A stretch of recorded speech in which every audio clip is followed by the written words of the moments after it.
Ayan yung itsura ng loob. Oh, crunchy! Oh my God!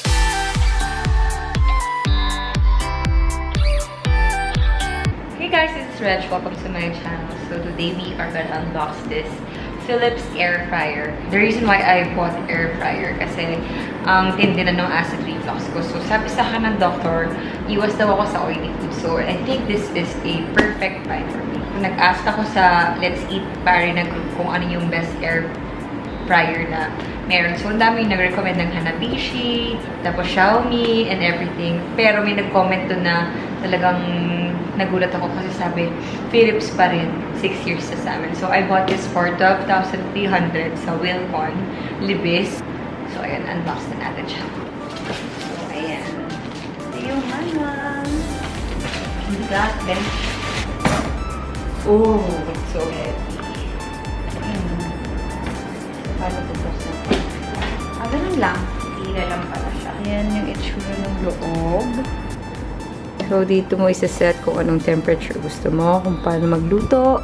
So, this is the timer. Tapos, dyan mo lang ilalagay yung lutuin mo. So, pag frozen fries, ayan, nakalagay siya dyan. I'm gonna read the manual muna kung ano yung mga pwedeng gawin ko ngayon. Pero, I think gagawa tayo ng potato wedges ngayon. And, meron din akong frozen french fries. Tingnan natin yung difference. Siyempre, si Hubby yung kakain ng frozen french fries. Tapos ako yung healthy. Ganun. So, let's check it out. Meron pala siyang 2-year warranty. Ito yung warranty card niya. 2 years. So, I have it sliced. I'll sprinkle some salt. So, I'm gonna spray with spray.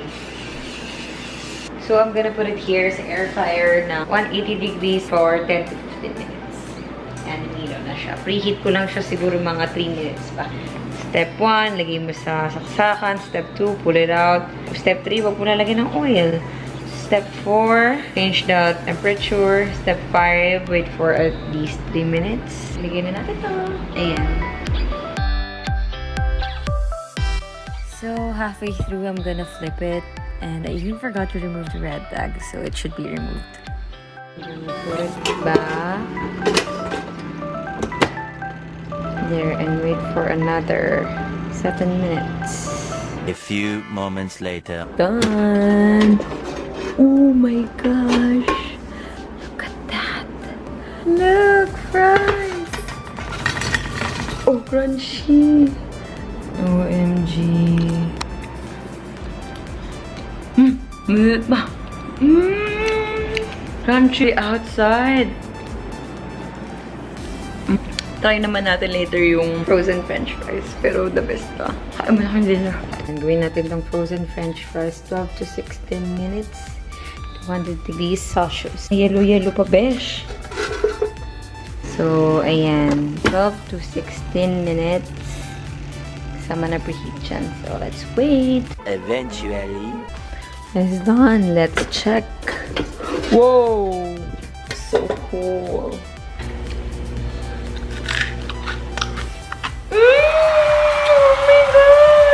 Wala siyang oil, diba? So, 80% less fat talaga. Ngayon, hindi mag-a-act up yung acid reflux ko dahil nga wala siyang oil.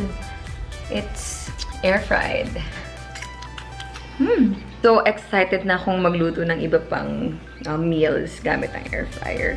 I'll update you next time though. So, hope you like this video. Give it a thumbs up, subscribe, and don't forget to click the notification bell. See you!